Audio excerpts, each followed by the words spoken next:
What a wonderful moment for me to introduce the person who brought me to Baba, the Baba lover with whom I share my life, who wakes up in the morning talking to Baba, who, when she wakes up in the night, is talking to Baba still, and who, as she goes about the house, prepares meals, does the ironing, or whatever it may be, is engaged in a continual conversation with Baba. So that when I think that other people have come to the house, I find it's just this Baba lover who is going about her day's work and talking to him. During these 2-3 days, you have come to know Dorothy very well. You'll know her even better after the next hour and a quarter.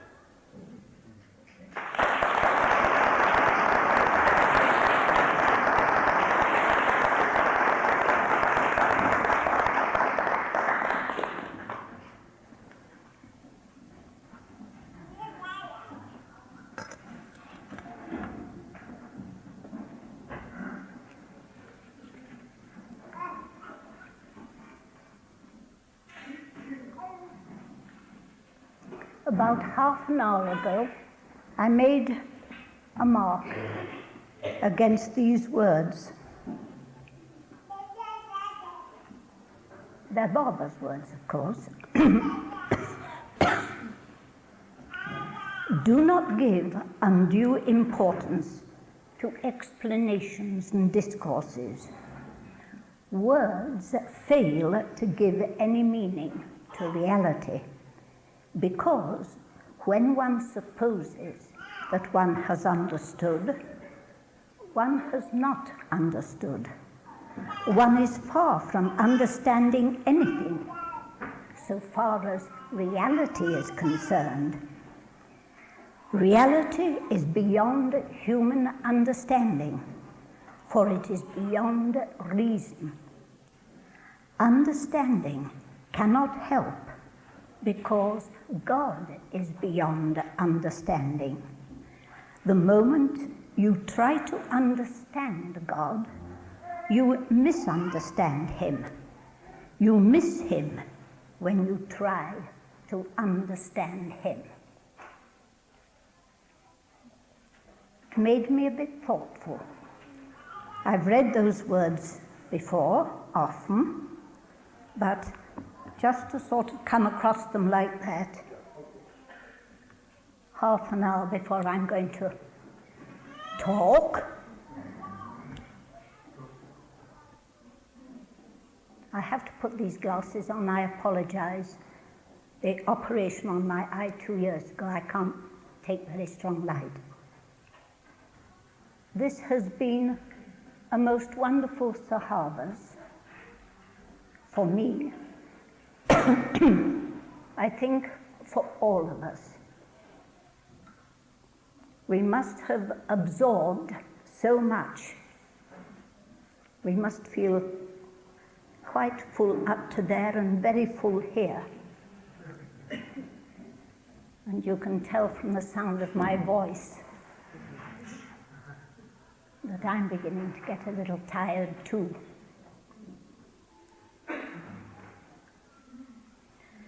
And as I never prepare talks, this little piece I read half an hour ago has given me the idea for what I will talk about this evening. Although I know that the actual title of the talk is Avatar, Meher Baba, and Human Perfectibility.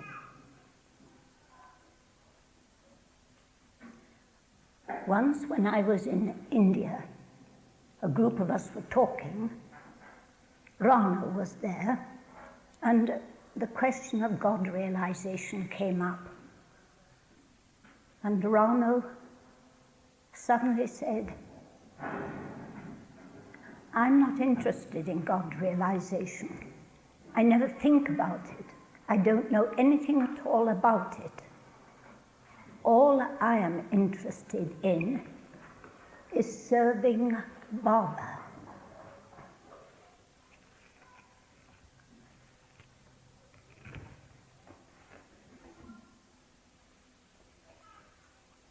I thought it was very beautiful, very profound,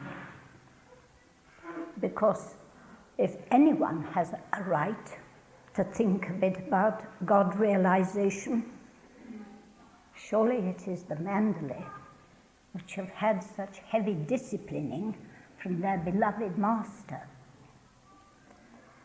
So we will make no attempt this evening, what I mean by human perfectibility, I mean human perfectibility and not God realization.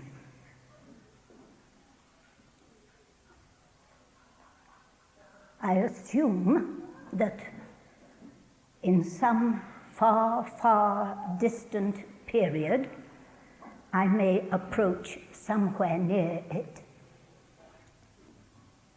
At this stage, I shall be very grateful if I can achieve what I call human perfection. I shall feel that that is a very tremendous step forward, but it still keeps me in the human range. And of course, you all know from your reading that the next step in evolution for mankind is passing from the human to the divine. How many eons, cycles, I don't know. But I am concerned with the now, the present. And I have experienced for myself, as a result of my meeting with Baba, and what knowledge I have gained from him. And although he says he didn't come to teach, he has given us a wonderful body of teaching. The discourses alone could carry one through many lives, but there is God speaks and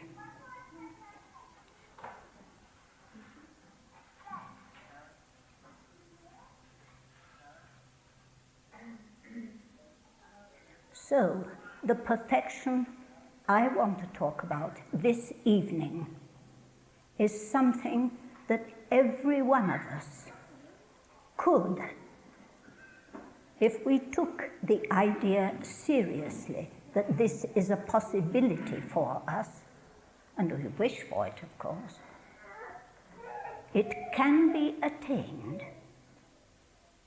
here and now.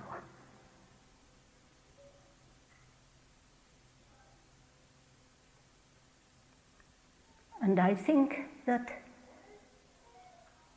the thing is not to take it too seriously. Baba was always saying he didn't like discourses. He didn't like words. But as Baba is no longer with us and has left us with this wonderful teaching, some of it we should take very seriously.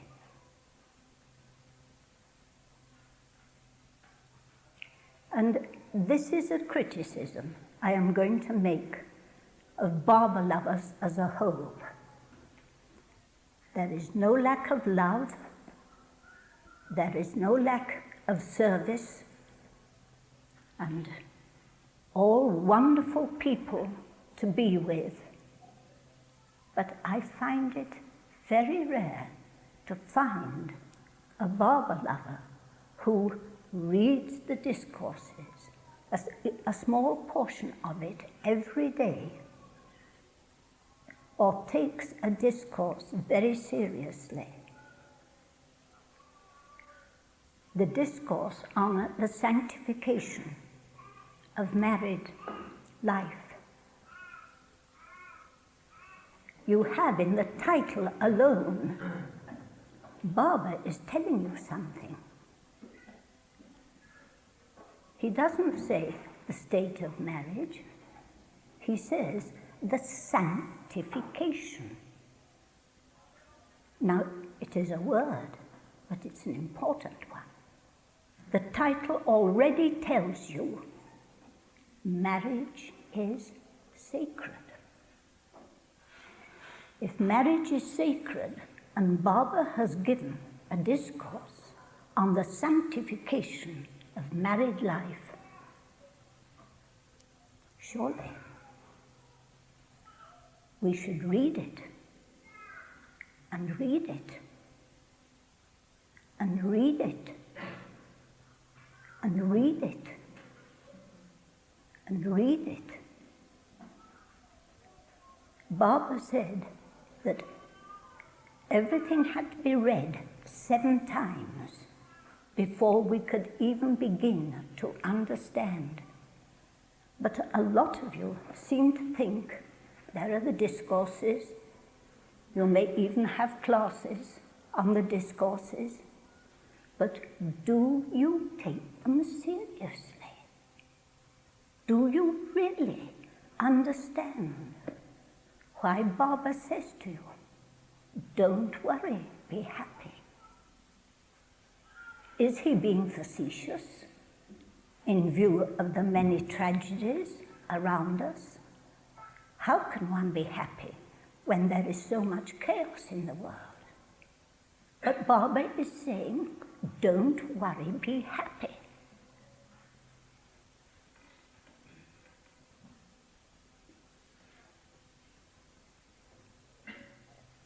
And Barber has explained to us that he lives in a state of bliss, but also at the same time takes on himself all this misery. Well, as none of us can attain to that state of bliss that Barber is in, because A, he's the avatar, B, he's a perfect master, C, he's just Barber. Wonderful. But he has given us clues that will help us to support the misery, our personal misery, the difficulties around us, and at the same time to be in an inward state of joy.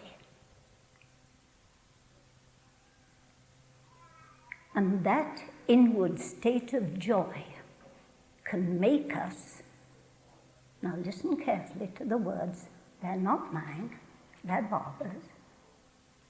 That state of joy can make us alive with God. It's not God realization. This is something far, far beyond us.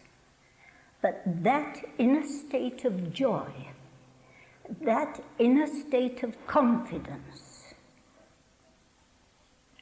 which gives to the person who has it a state of what I think I would almost call a state of saturated calm, a sense of tranquility, and at the same time makes them very alive, very aware of everything.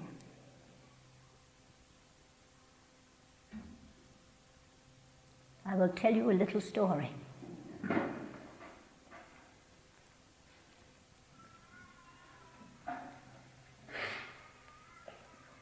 There's a community of people living in a mountain district. And one of the young lads of the village, who has been driving to the nearest village further on, comes rushing back in a great state of excitement, and he says, "The great sage has just left the village," I don't remember its name, and is on the path to come here. We must all get ready to receive him. I have seen him. He is by himself. No one is with him, but he is the great sage. He is carrying a staff, and he has a cloak, and he's on his way. Let us all get ready. So all the villagers rushed into their main hall and started sweeping up and tidying and getting ready. And in about half an hour, the sage appeared, looking a little footsore and weary, but they greeted him, gave him food, gave him drink, and then they said, "Now, please give us a discourse." The sage passed his hands over his head and looked round at them all and said, "Awareness.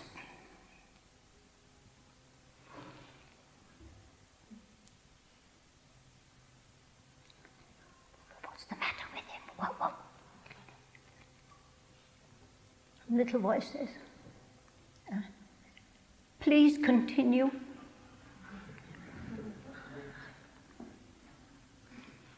Awareness.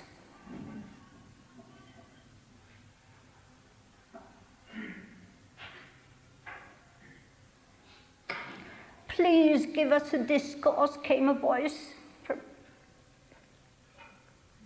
"I have given you a discourse. Awareness is awareness. Learn it. Thank you for your food and your drink." Put his cloak round his shoulders and left.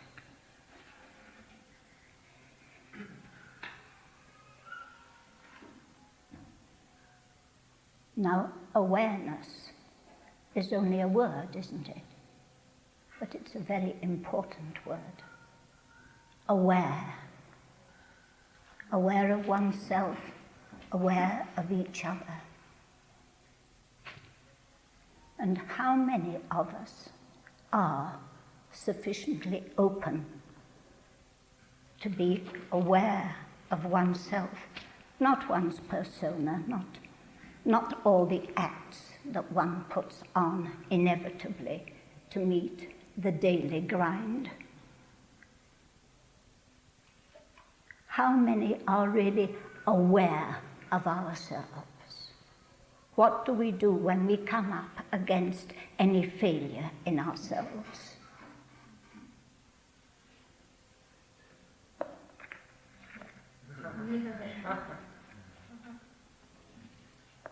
We don't want to see it. And yet, the words of another great sage, the Delphic oracle, "Know thyself." But we can't. We seem that we can't even do this. But Baba has given us all the means whereby we can. It all comes into his discourses. He tells you how to cope with the ego, how to meditate. He gives you the lot. How many of you take it seriously? You see, you worship Baba and you feel intense love in that worship. But Baba has come to bring you, and because I want the correct words,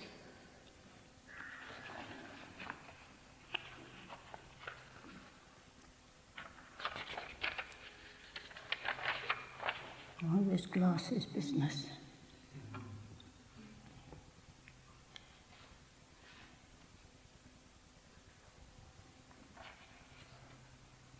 I bring the greatest treasure which it is possible for man to receive, a treasure which includes all other treasures, one which endures forever, and increases when shared with others. Be ready to receive it.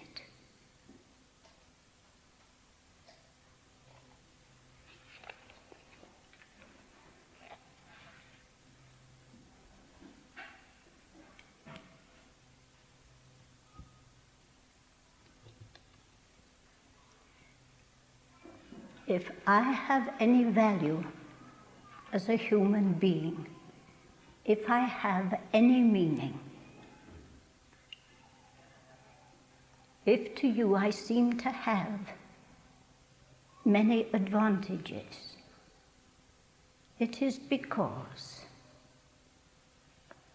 all the sufferings of my life, and of course I realize that the sufferings of my life have come from my past karma.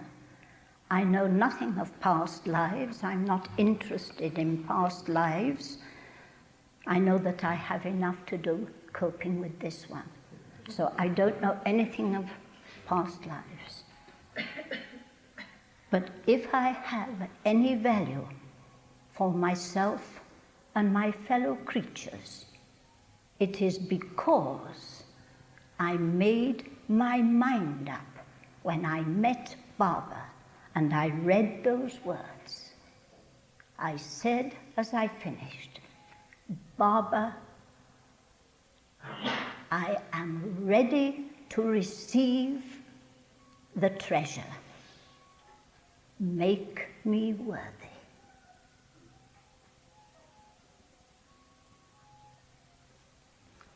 And Tom has described to you that I wake up talking Baba, and you can talk to Baba. It is true that Baba has laid down his physical body, but you can talk to him. He hasn't left us. He is precisely because he is not in the physical body. He is much nearer to us. It is much easier for him to be at one with all of us. He hasn't the impediment any longer of the physical body, which can tire and exhaust. So he is very, very close to us. So that every time you sit and read a few sentences from the discourses, and you give yourself up to what Baba is saying, you are creating a contact with him. Baba has said that if we think of him only once a day and can remember his name when we are passing over, that we will go to him. But if we think of him by reading a few sentences of him every day until we have absorbed the meaning of what he is saying to us,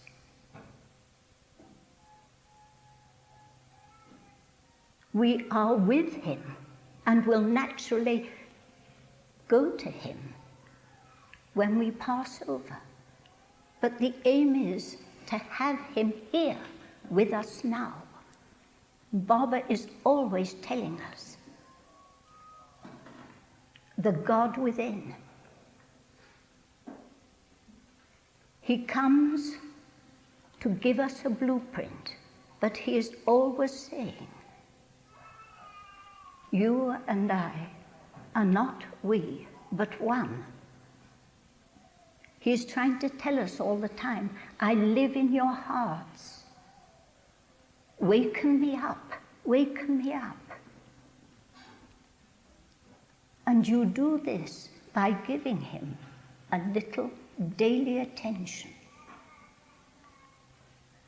And though your love and all your service, and let me say, I am deeply impressed with all of you, with all the work you do, with all the arrangements you have made. And I'm going to say this, although I am aware that this is going on tape.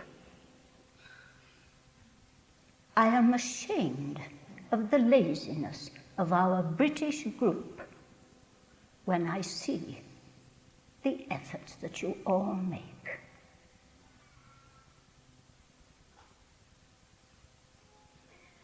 But this is a collective thing, and you're happy doing it together.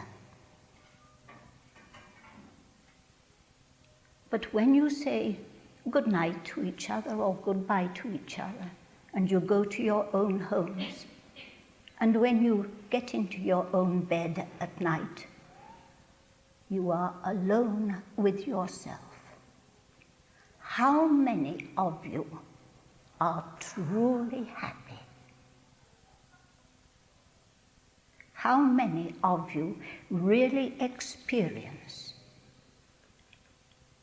that waking up, that joy in being alive, and being able to say every morning you wake up, thank you, Barbara?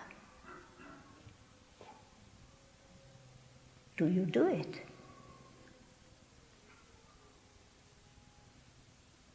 If you don't, do.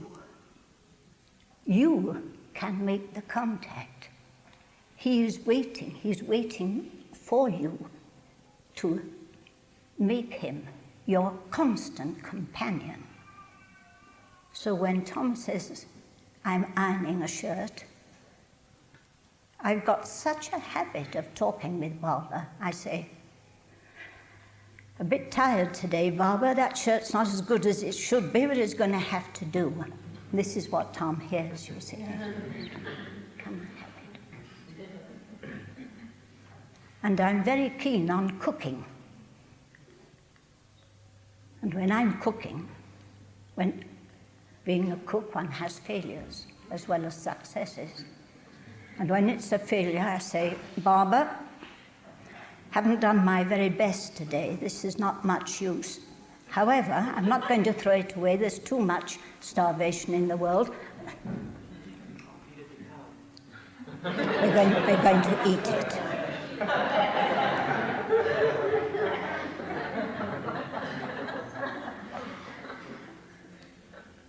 But I am very serious about this because it makes me so sad to see so many of you in a state of confusion.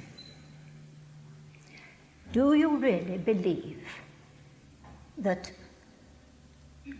God the Father wants us to suffer poverty, wants us to suffer sickness, wants us to be deeply despairing and unhappy? This is not his plan. It is what we humans have made of life.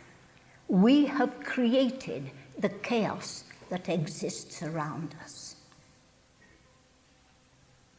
And Barber explains in his discourse, The Inexorable Must, how all this has come about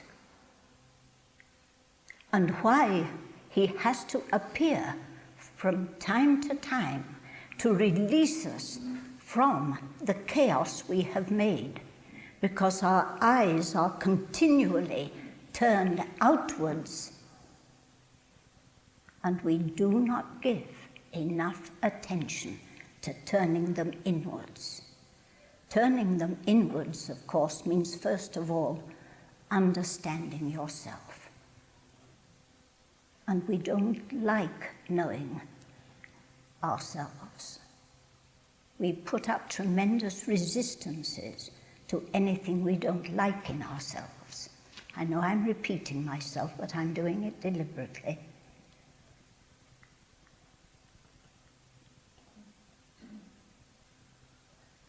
So in order to come to Barber, you have to begin understanding, knowing yourself. And Barber will give you experiences in order to teach you to understand yourself. This is why he says, don't worry, be happy. Perhaps a better example I can give you, and because it is an important one and plays a very great part in life today, the Pope is being severely criticized over it. This is the matter of birth control. Barber tells you mental control. You think it's difficult. Barbara, we understand what you're saying to us, but this is too difficult for us. For the female to take a pill, it's much easier.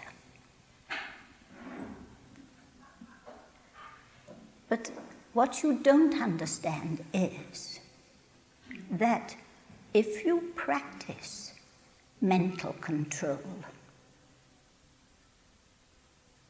because you are in Barbara's hands, you will only have the children that you can manage, and the children that are meant for you in any case. But you see, you don't trust Barbara. You think you do. But in the very fact that you don't obey that precept he has given us shows that you're not really trusting him.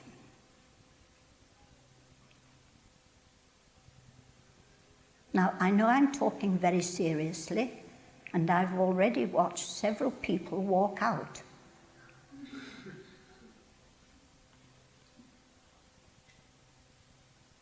But this is a perfect example. You are afraid to trust such a precept as that. It may mean too many babies, too much responsibility. It won't. Barbara will see that you are not overburdened. And it would work out if you showed the trust and followed it.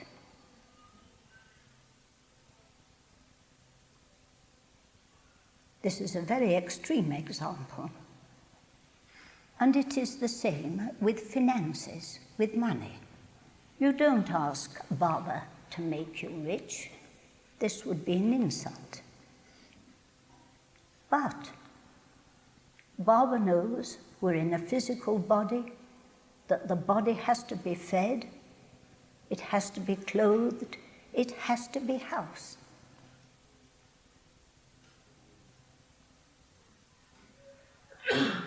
He knows that a man has to earn his living, that if he marries, he has a wife to support, and that there will be children. If you really trusted Barbara, you would have faith that he would not make you a millionaire. That would burden you. But you would have all that you need. He wouldn't give you the millions and millions of wants that we all have, but you would have your needs. You wouldn't have to worry. You could be happy, not worried. But the average young man leaving college, what is his? In the words of a young man I spoke to a little, I've got to make money. I've got to get it. Well, of course he's got to have money. He's got to have money to live. But you see, he's saying, I have got to. It's true that we have to work. But what did Barbara do with the mandolin? Didn't really give them very much rest.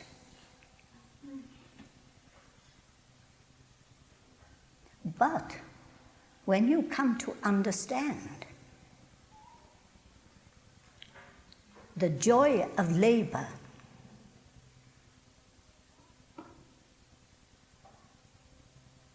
and I really mean this, that when you can get to the stage that everything you do for Barbara, you then do it much better than if you were doing it for yourself. And this is why you can achieve so much more work. In short, it all becomes a matter not of just loving Barbara, worshipping Barbara, but saying, what is this treasure you have come to give us, Barbara? Why do you give us these instructions? Why have you given us this seemingly severe instruction for birth control? I assure you, Barbara does not ask you to do anything beyond your capacity. It is you who limit your capacity. It is you who keep yourself in the cage of wants.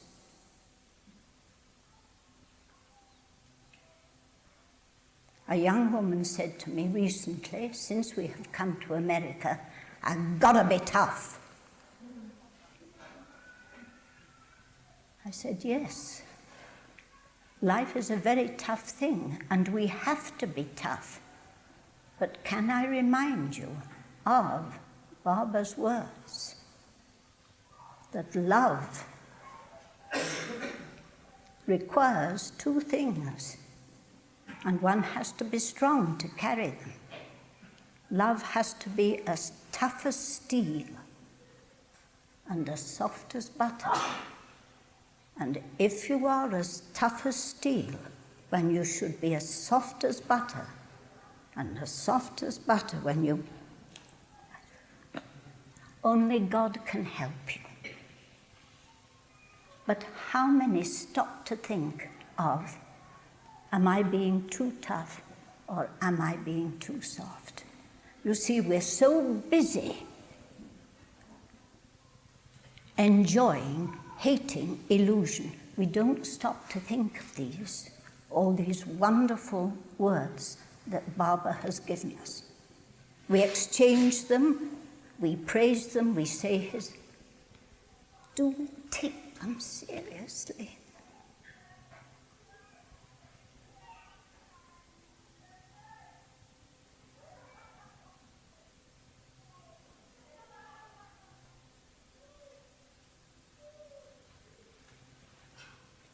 And this is what I mean by